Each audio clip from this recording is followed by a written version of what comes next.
So, there I was, barreling down the dark interstate at around 2 a.m., the headlights of my rig cutting through thick fog that had rolled in from nowhere. Driving at night was routine for me.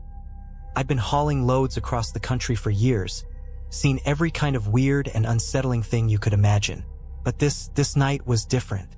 I'd picked up a load in California, aiming to deliver in Colorado by sunrise.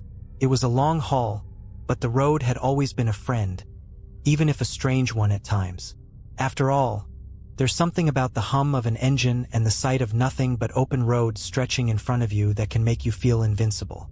Until that night, about 2 hours into my trip, the road narrowed, twisting through a stretch of deserted forest. The GPS warned me this route could be risky, but I'd driven it before and figured I could handle it. As I rounded a sharp bend, a figure darted across the road. I hit the brakes hard, heart hammering, and barely managed to avoid hitting whatever it was. When the dust settled, I looked around. No one. Just an empty road, trees towering on both sides, silent and still. I pulled myself together, thinking maybe I'd just seen an animal, maybe a deer, but then there was something else. A noise, a whisper. Through my open window, something was whispering my name. The hairs on the back of my neck prickled as the whispering grew louder, more insistent. I closed the window, figuring I was just tired, imagining things. But as I drove on, I couldn't shake the feeling that someone, or something, was watching me from the shadows. I pushed the accelerator, eager to get out of that forest stretch. Then my truck's radio, which I had left off, crackled to life. Static filled the cabin, and underneath the static, a voice murmured just barely loud enough to hear. "Come back." A chill ran down my spine. I didn't recognize the voice, but it sounded wrong, like a mix of static and a low, gravelly growl, echoing as if it were calling from a distance. I turned off the radio completely, but the voice kept repeating, "Come back. Come back." And then, just like that, the radio fell silent. I was starting to feel like this night was taking a very dark turn, but I kept pushing forward, just wanting to leave that stretch of road behind. Another hour went by, and I began to think maybe I was in the clear. The fog had cleared up, and the road was empty once more. But then, out of nowhere, my rig lurched as if I'd hit something massive. I swerved, struggling to keep control. The truck slowed to a stop, and in the glow of my headlights, I saw it. A person, lying in the middle of the road. Or at least, that's what I thought it was. I leapt out of the cab, heart pounding, and rushed over. But as I got closer, I froze. The figure didn't have a face. Where eyes, nose, and a mouth should have been, there was just smooth, blank skin stretched over bone. It lay there, motionless, its arms twisted at impossible angles. I stumbled back, suddenly aware of just how silent the night had become. No wind, no crickets, just the heavy, suffocating silence pressing in from all sides. I was about to turn and run back to my cab when a sound echoed through the trees. A low, gurgling growl, like something huge and angry was hiding in the darkness, watching. I looked back at the figure on the road, and that's when I saw it move. Not much, just a slight twitch of its fingers, but it was enough to send me scrambling back to the truck. I jumped into the driver's seat, fumbling to start the engine. The headlights caught something else moving on the side of the road. More figures, all identical, all faceless, slowly emerging from the trees. They stood there, staring, or whatever they did with those smooth faces, right at me. With a shuddering gasp, I slammed my foot down on the accelerator and peeled out of there. My headlights cut through the darkness, revealing nothing but the empty road ahead. But as I sped away, I glanced in the rearview mirror and saw the figures following me. The figures didn't run. They didn't even walk. They just appeared, like static on a TV screen flickering closer each time I glanced back. 1 second they'd be 50 feet behind, the next just 10. I couldn't look in the mirror anymore. I gripped the wheel, white-knuckled, heart racing, as I pushed the rig harder than I'd ever dared. The engine roared, tires screeched, but no matter how fast I drove, I felt that presence right behind me. Somehow, deep down, I knew If I looked in the mirror again, I'd see one of those faceless things inside the truck, right behind me. Reaching, the highway started twisting and turning again, winding deeper into an endless maze of black trees and shadow. My GPS had long since lost signal. The only thing guiding me now was instinct and the desperate urge to escape. Just as I felt I couldn't take it anymore, a shape loomed on the horizon. An old gas station, lights flickering. It looked deserted, but I didn't care. I slammed on the brakes, bringing the rig to a screeching halt right in front of the place. I jumped out, expecting to feel hands or whatever those things had instead of hands. Grab me, pull me down, but nothing. The air was still, the night silent. I glanced around, heart still pounding, but the road behind me was empty. No figures, no whispers, nothing. I took a few shaky steps toward the gas station, wondering if I'd imagined the whole thing. But the voice on the radio, that low, distorted growl, still echoed in my mind. As I stepped inside the gas station, I took a look around. Rows of dusty shelves were stocked with snacks that looked like they hadn't been touched in years. The air was thick with the smell of mildew and something else. Something metallic. Behind the counter was a clerk, his face obscured by the shadows. He didn't move, didn't speak. "Hey," I managed, voice shaking. "Phone. Do you have a phone?" The clerk lifted his head slowly, and my stomach dropped. His face was wrong. Too smooth, like his features had been blurred, melted together. And his eyes, small, black, bottomless pits that swallowed the light. "I'd leave if I were you," he rasped, voice crackling like dead leaves underfoot. "You're not supposed to stop here." What?" I stammered, trying to back away. "They don't like it when you stop," he said, and his mouth twisted into a grimace, teeth too sharp, too white, in the dimness. "You'd better get back in your truck and keep going. Otherwise, they'll find you." I didn't need to be told twice. I turned and bolted out of the gas station, practically diving back into the cab. As soon as I slammed the door shut, the headlights flickered on by themselves, casting their eerie glow across the empty road. Only, the road wasn't empty anymore. A figure stood directly in the beam of my headlights, just a few feet away. It had no face, just like the others, but this one was wearing an old, torn trucker's jacket, like it had once belonged to someone like me. And draped over its shoulders, barely visible in the dim light, was a chain, thick, rusty, with a padlock that looked as old as the road itself. The thing tilted its head to one side, almost curious, and then it took a step forward. My foot slammed on the gas before I could think. The truck lurched forward, headlights blazing as I barreled right toward it. But the figure didn't move. It just stood there, waiting, and as I passed through it, as if it was made of mist, my whole body went ice cold, a chill that froze me to the core. The radio crackled again. "Turn back," the voice whispered, as if it was right next to my ear, making the hair on the back of my neck stand up. "Turn back." The truck roared forward, but the road in front of me wasn't the road I remembered. The familiar twists and turns were gone.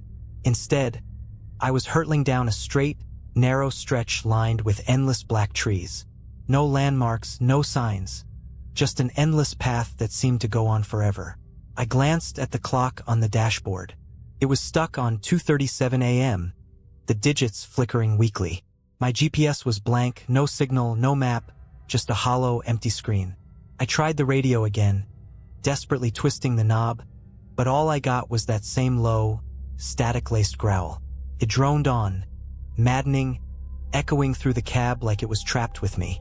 Then headlights appeared in the distance, a massive set, like those of a semi barreling toward me at full speed. I honked the horn, flashing my lights, trying to get the other driver's attention. But the lights didn't budge. They just kept getting closer, faster, brighter.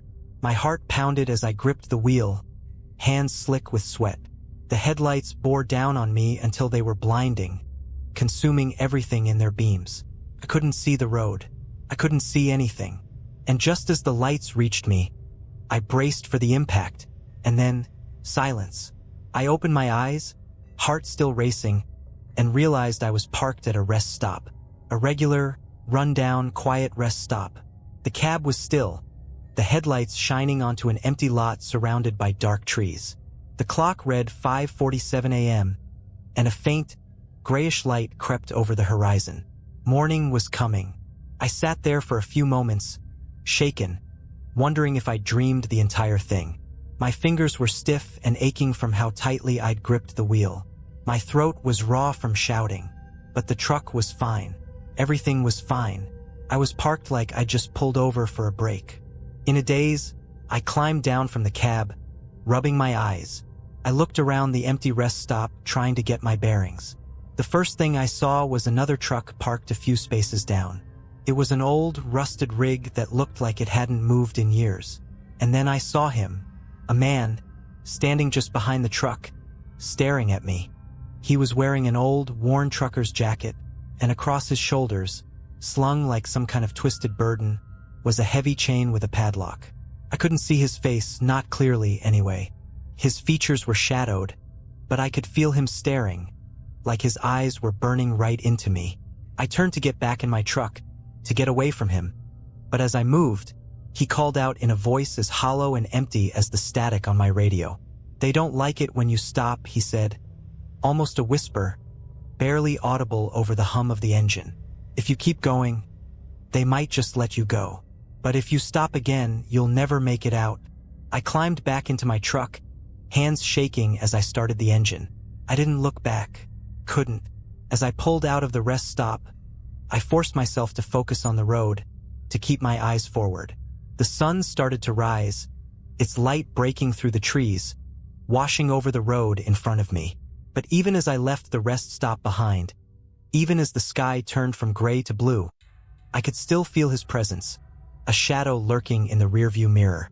And somewhere, in the distance, I heard a low, static-laced whisper trailing after me, like a faint echo from another world. "Turn back." I kept driving, and to this day I haven't stopped.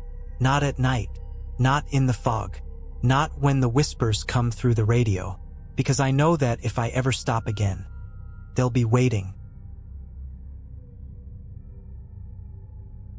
It was about midnight when I took a wrong turn off Interstate 80 somewhere in Nebraska.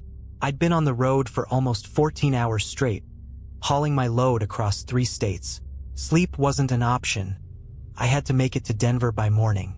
I'd been through these back roads countless times, so the detour didn't bother me at first. But as the minutes ticked by, I couldn't shake the feeling that something was wrong. The night was unusually still. Even the usual chirping of crickets and rustling of tree branches seemed absent. Then I noticed a dim glow in the distance, a rundown gas station, miraculously still open at this hour. I figured I'd pull over, grab a coffee, and ask for the quickest way back to the main road. When I walked in, the place was empty. No one behind the counter, no customers. The fluorescent lights overhead buzzed, casting an eerie, almost sickly glow. There was something stale in the air, the kind of staleness that hinted at secrets best left alone. "Hello," I called out, trying to break the silence. Nothing. Shrugging it off, I poured myself a cup of burnt-smelling coffee. Just as I was about to leave, a figure emerged from the back room. He was tall, skinny, with a face that looked like it hadn't smiled in decades. He stared at me for a long, uncomfortable moment before muttering, "Headed west?" I nodded, taking a sip from my cup, wishing I hadn't. Tasted worse than it smelled. "Stay on Route 17, he said slowly, as if each word cost him something. "And don't stop, no matter what." That got my attention. "What do you mean, don't stop?" The man didn't answer. He just gave me this haunted look and disappeared into the back. As I got back in my truck, his words stuck with me. "Don't stop." I chuckled, chalking it up to some small-town superstition. But the weirdness of the place lingered, gnawing at my mind as I merged back onto the road. It wasn't long before I saw it. A thick fog started rolling in, so dense it seemed to absorb the beams of my headlights. In the middle of nowhere, I couldn't see 10 feet in front of me. My grip tightened on the wheel as I pressed on, ignoring the instinct to slow down. Then, out of the fog, something appeared. At first, I thought it was another truck, but as I got closer, I realized it was something else. An old, battered car, creeping along in the same direction I was heading. The car's taillights flickered like they were barely holding on. It was too slow, so I pulled into the other lane to pass it. Just as I drew alongside, I glanced over and froze. Inside, the driver was slumped over, his face pale and lifeless, eyes wide open, staring straight ahead. He looked like he'd been dead for days. My heart slammed against my chest. Before I could fully process what I'd seen, my truck swerved back into the right lane, and I floored it, desperate to put as much distance as possible between me and that car. But no matter how fast I went, the car stayed behind me. The headlights of that old car never faded, locked onto my truck like some hellish beacon. I kept glancing at my mirrors, hoping to lose it around a bend, but every time I checked, it was right there, close enough that I could almost feel the driver's dead eyes boring into the back of my skull. I kept replaying what the guy at the gas station had said. Don't stop. The fog seemed to thicken, clinging to the road in thick, twisting wisps. My headlights barely cut through it. At this point, all I could see was the road immediately in front of me and those relentless headlights following behind. I kept one eye on the road and one on the clock, 2:17 a.m. It was a little over an hour since I'd left the gas station. I just had to keep moving, keep my focus on Denver. Then I saw something in the road. At first, it was just a shape, low and unmoving. As I got closer, it became clear. It was a figure, hunched over on all fours. A person, crouched in the middle of the highway, head down, hair hanging limp over their face, unmoving. My foot hesitated on the brake, every instinct screaming at me to slow down. But that voice in my head repeated, "Don't stop. Don't stop." So I gritted my teeth and hit the gas. I veered to the left, my tires skidding slightly as I swerved around the figure, narrowly missing it. Just as I passed, I caught a glimpse of the person's face, or what should have been a face. It was pale, blank, with hollow, empty eyes staring straight ahead, unblinking, and worse, turned, ever so slowly, to watch me pass. My heart hammered in my chest as I forced myself not to look back, focusing only on the road ahead. But just then, something even stranger happened. The car behind me suddenly sped up, as if it, too, was trying to avoid that figure. It swerved erratically, almost losing control, before managing to right itself. That was the first time I felt it, the bizarre sense that maybe that thing wasn't chasing me. Maybe it was trying to outrun something else. But that didn't make sense, did it? A dead driver still driving? My mind raced, trying to rationalize it all, but the fear kept me grounded. All I could do was keep my foot pressed on the gas and push forward, faster and faster, as the fog seemed to close in tighter, wrapping around the road like some kind of living, breathing thing. And then, just ahead, the fog parted, and another figure appeared, standing in the center of the road. This time, it wasn't crouched or motionless. It was upright, tall, and waiting. The figure loomed in the middle of the road, a shadowed shape with its face turned toward me. Its arms hung stiffly by its sides, fingers outstretched like claws, as though it were ready to grab onto anything that dared get close. Couldn't stop. I wouldn't stop. I gripped the wheel and barreled forward, the truck's engine roaring as I pressed down harder on the gas. But just before impact, the figure shifted. No, it melted. It seemed to dissolve, reforming beside my window as I flew by, gliding effortlessly with the speed of my truck. My heart stopped. His face was there, right outside my window, staring in at me. It was a man, or at least it used to be. His skin was translucent, stretched tightly over his skull, and his eyes were pure white, empty and endless. His mouth hung open in a silent scream, jaw unhinged in an expression of pure, primal terror. I felt an icy chill radiate from the glass, seeping through the window and into my bones. Then, as suddenly as he appeared, he was gone. I glanced into my side mirror, half expecting him to still be there, clinging to the side of the truck. But the mirror only showed empty road behind me, winding back into the mist. Except, the headlights were gone. The car, the one that had been tailing me, had disappeared. I took a shaky breath, almost relieved, But my grip didn't relax. Something wasn't right. That car couldn't have vanished without a trace. And the fog, it was thicker than ever, swirling around me like smoke from a fire. I felt trapped, like the road was shrinking, closing in. That's when I heard it. The unmistakable sound of footsteps on the roof of my truck. Slow, deliberate footsteps, moving from the back of the cab toward the front. I couldn't make sense of it. There was no way anyone could be up there. We were still moving at high speed. But the sound was undeniable. A heavy, measured pace. Like someone was walking, taking their time, confident I had nowhere else to go. Then something tapped against the windshield from above. Once, twice, with a strange, rhythmic beat, like someone drumming their fingers. I barely breathed. My knuckles were white on the wheel as I kept my eyes fixed on the road, praying I'd see some sign of civilization, some light, any break in this nightmare. Then, slowly, the sound shifted. It was no longer tapping. Now, something was dragging its nails across the roof, like claws scraping against metal, inching closer and closer to the edge of the windshield. The fog was thick, blanketing the road, making every second feel like an hour. And then I saw it, emerging from the fog, stretching across the road in long, jagged letters that looked like they'd been carved into the asphalt itself. Turn back. The words stretched on for at least 50 feet, glistening wet and fresh in the darkness. But I knew those letters hadn't been there a moment ago. The scratching stopped. The air around me grew thick, almost suffocating, as if something enormous was crouched just above, waiting. I couldn't turn back now. The words "turn back" faded into my rear view as I pressed on, my hands trembling on the wheel. The silence was almost worse than the scratching had been. It felt like something was biding its time, waiting for me to make one wrong move.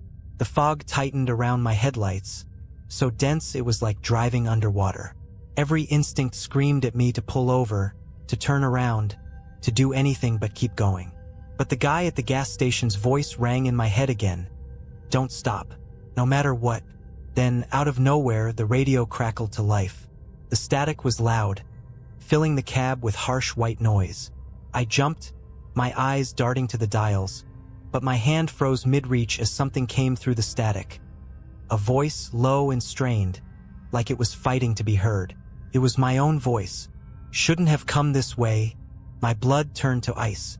I was hearing myself, the same tone, the same exact words I'd spoken to myself just before seeing that first figure in the road. The voice continued, whispering things I'd only thought in my head, fear bubbling up with every word. You've gone too far. No turning back.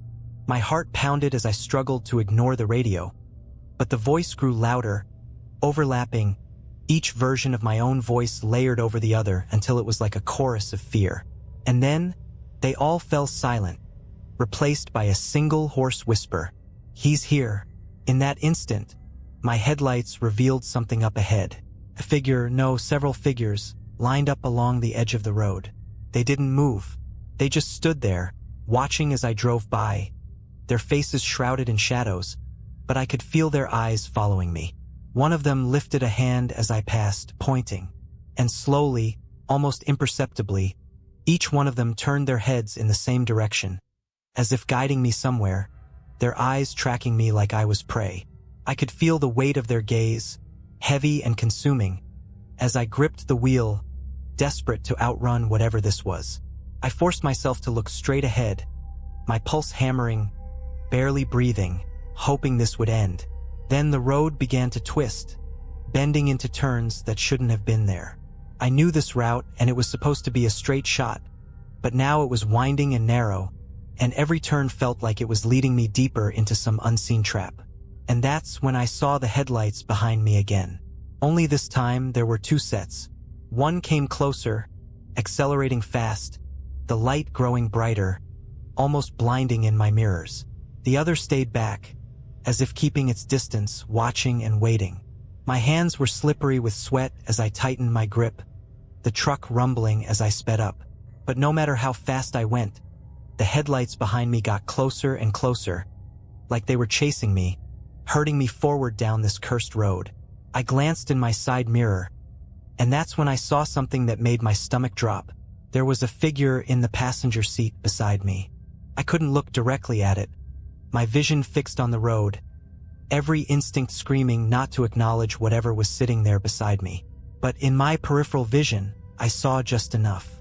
The figure was hunched, its bony hands resting on its knees, fingers tapping a slow, deliberate beat. Its skin was gray, taut, and corpse-like, stretched over a face that was turned toward me, unblinking.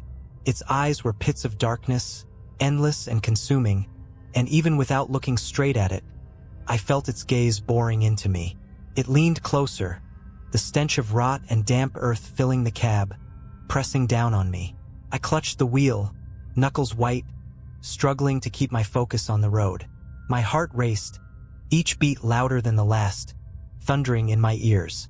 The voice on the radio returned, faint but unmistakable, whispering the same words over and over. "He's here. He's here. He's here." I pressed down harder on the gas, the truck roaring as I tried to outrun the voice, the figure, the headlights chasing me. But no matter how fast I went, the road kept twisting, leading me deeper into some unknown place, the fog thickening, the turns sharper, narrower, until I barely had control. The figure beside me shifted. Slowly, it raised one skeletal hand and pointed forward, guiding me. I didn't want to look, didn't want to follow, but the road seemed to have a mind of its own, curving sharply as if steering me right where the figure wanted. And then, in the distance, I saw a bridge. It loomed out of the fog, old and decrepit, the kind of structure that looked like it hadn't seen use in decades. The wood was dark, slick with something that glistened in the fog, and the beams above it were twisted and broken, barely holding together. A shiver ran through me, but I couldn't stop. The headlights behind me flared, blinding, pushing me forward. The figure beside me whispered something, a garbled mess of words that chilled my blood. My mind raced, trying to make sense of it, to understand, but it was like hearing a language from a nightmare, words that shouldn't exist.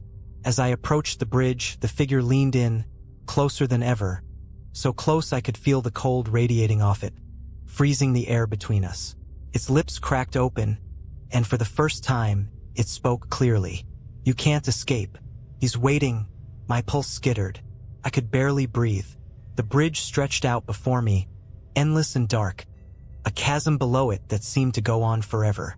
I wanted to slam on the brakes, to turn around, but the figure's gaze pinned me in place, a weight that rooted me to the seat.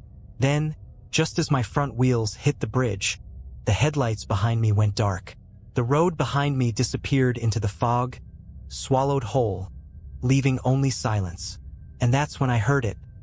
A low, deep growl, rumbling up from beneath the bridge. It was an animalistic sound, primal and hungry, echoing through the night like a warning. My heart hammered, my skin cold as I gripped the wheel, inching forward, barely breathing. The sound grew louder, closer, as if something was moving up from the darkness below. I risked a glance at the figure beside me, desperate for some hint of what was happening. But it was gone. The passenger seat was empty, the stench of rot lingering, but the figure had vanished without a trace. Then, with a crack, the bridge beneath me shuddered, with splintering as something massive began to move below. The bridge groaned under the weight of the truck, the wood buckling, shifting, as if something immense and alive was moving just beneath the surface. The fog thickened, swallowing the edges of the bridge and turning everything outside my windshield into a dense, suffocating wall of gray. I was trapped, caught on this ancient, crumbling bridge with nowhere to turn, no way to go but forward. And then, out of the fog ahead, I saw it. A figure tall and unnaturally thin, standing directly in the center of the bridge. Its body seemed to blend with the mist, limbs elongated and warped, twisting into unnatural angles. I slammed on the brakes, the truck skidding to a halt just feet away from the figure. My hands were shaking as I watched it stand there, motionless. For a few moments, nothing happened. I thought maybe it was just another apparition, something that would vanish if I just blinked or looked away. But then it began to move, its head tilting, jerking toward me as if it had finally sensed my presence. It took a step forward, the wood creaking under its weight, and I saw its face for the first time. It had no eyes, just empty, hollow sockets staring into me, somehow seeing everything. Its mouth stretched impossibly wide, twisted into a grotesque grin that seemed to grow larger with every step. The closer it came, the more I felt my courage drain away, replaced by a cold, numbing fear that gripped me from head to toe. The growling sound beneath the bridge grew louder, now accompanied by the splintering of wood as the structure gave way piece by piece. Whatever was down there was rising, and it felt like the whole bridge would collapse at any moment. I knew I had seconds left to decide. Somehow, I forced myself to move. I slammed the truck into reverse, trying to back up, but the bridge shuddered violently, lurching downward as the beams split and cracked.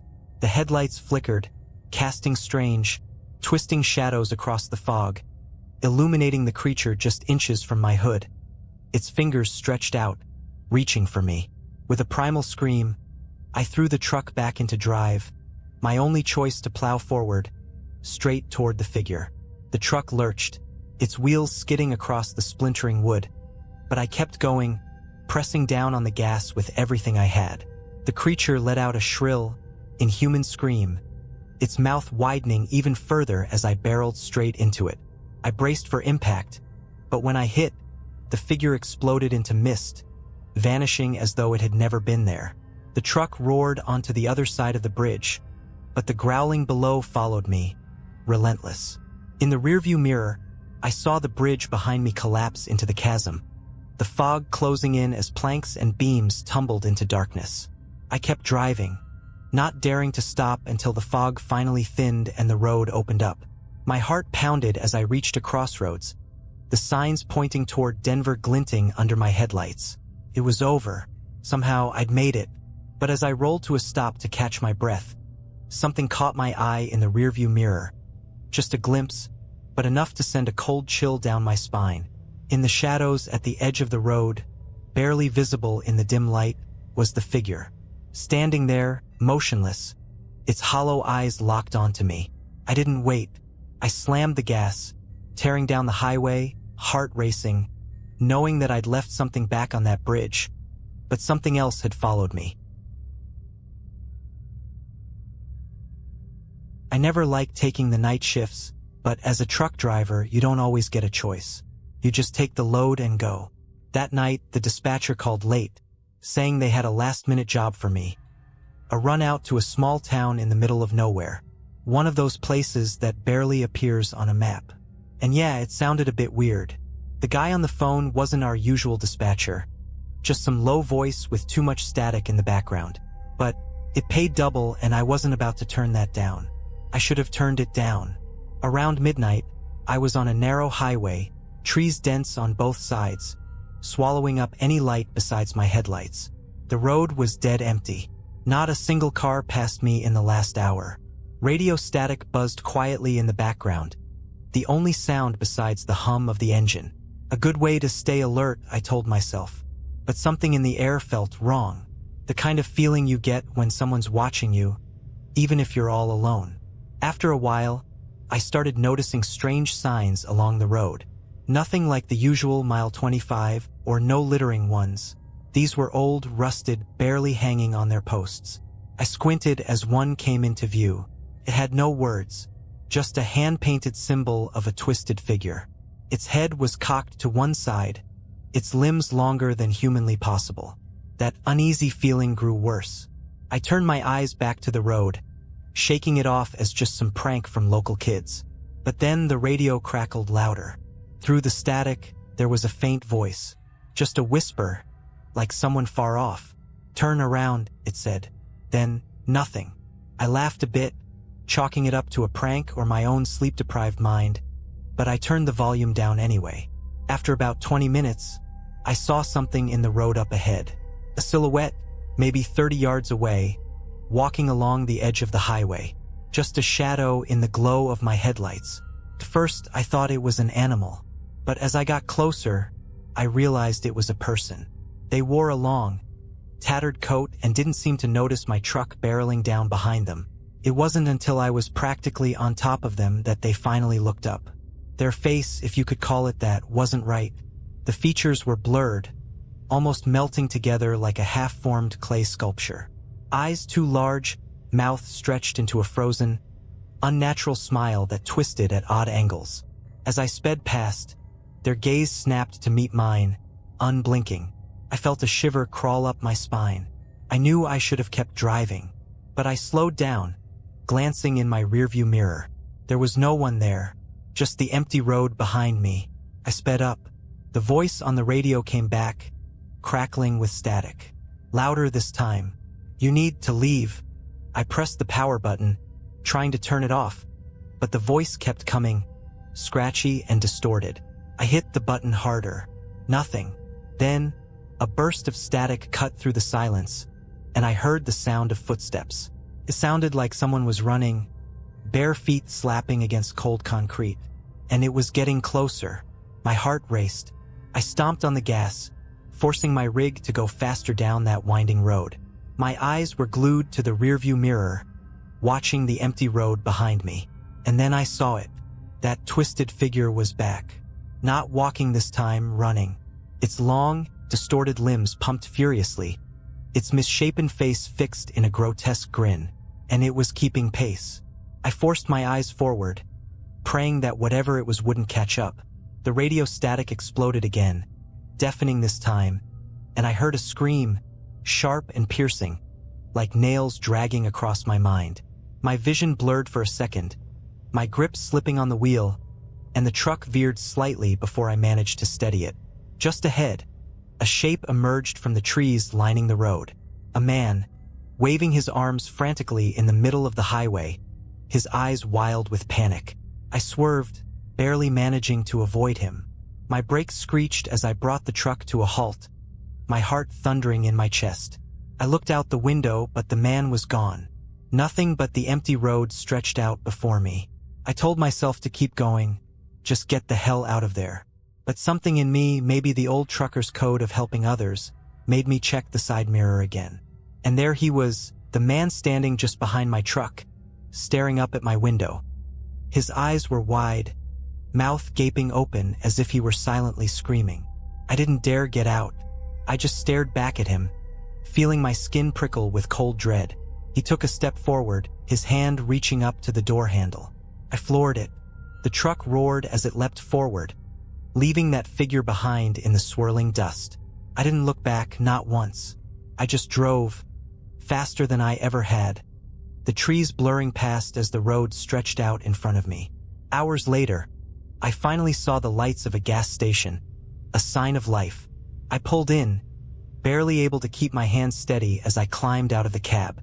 The attendant looked at me, eyes narrowing as he took in my pale face and trembling hands. "You all right, buddy?" he asked. I opened my mouth to answer, but I couldn't find the words. How could I explain what had happened? Then I glanced at the window of the gas station and froze. There, reflected in the glass, was that figure, standing just behind me, its twisted face smiling back at me through the night. I stumbled back, blinking hard, praying that my eyes were playing tricks on me. But there it was, clear as day in the reflection, a contorted figure with that wide, unnatural grin, lurking in the shadows just beyond the gas station's glow. I whipped around to face it, fists clenched, ready to defend myself. But there was nothing there, just the dark, empty road stretching back into the woods. The gas station attendant tilted his head, watching me with concern. "You sure you're okay, man?" I took a shaky breath, wiping sweat off my forehead. Yeah, I just thought I saw something. Long haul, huh?" he said, not convinced. "Need a coffee? Bathroom?"